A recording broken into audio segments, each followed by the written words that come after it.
শিক্ষায় এগিয়ে গেলেও কর্মসংস্থানে পিছিয়ে সমতলের আদিবাসীরা। ফলে শিক্ষার হার বাড়লেও মিলছে না কাঙ্ক্ষিত অর্থনৈতিক মুক্তি। ময়মনসিংহের ধোবাউড়ার সীমান্ত ঘেঁষা পাহাড়ি জনপদে গারো, হাজং, হদি ও বানাই সহ বিভিন্ন সম্প্রদায়ের বসবাস।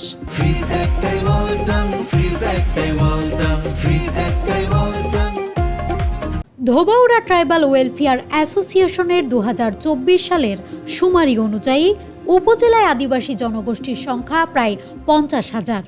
আমাদের আদিবাসী জনগোষ্ঠী, আমাদের খ্রিস্টান ধর্মাবলম্বীদের মধ্যে আমাদের 72টি গ্রাম রয়েছে এবং হাজং সম্প্রদায় এবং সমস্ত কিছু মিলে 90-এর উপরে গ্রাম আমাদের রয়েছে। আমাদের এখানে 50+ আদিবাসী জনগোষ্ঠী। এটি বিগত জরিপের মাধ্যমে এটা আমরা সংগ্রহ করেছিলাম।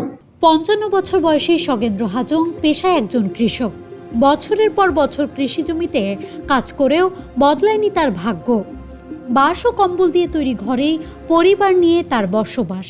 আমরা লেখাপড়া করতে পারি নাই বলে আমাদের কোনো চাকরি নাই। এখন বর্তমানে আমরা এই মাঠে ঘাটে চাষাবাস করি। তারা খেতে কামার আছে টুকটাক নিজের চাষিপাতে কাজকর্ম করে।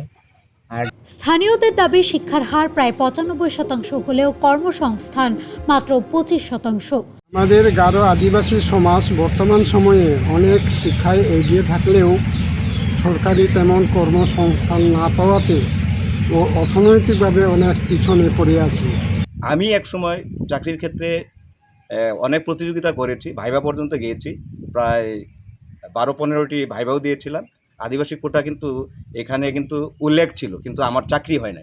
তো সেদিক থেকে আমি এখন মনে করি যে এই আদিবাসীর যে কোটা, এটা যদি বহাল থাকে এবং সরকার যদি ওইভাবেই যদি আদিবাসীদের প্রতি সুদূরদৃষ্টি দেয়, তাহলে আমি মনে করি আদিবাসীরা কর্মসংস্থান তো পাবেই, সেদিক থেকে আদিবাসীদের জীবনমান অনেকটা উন্নয়ন হবে।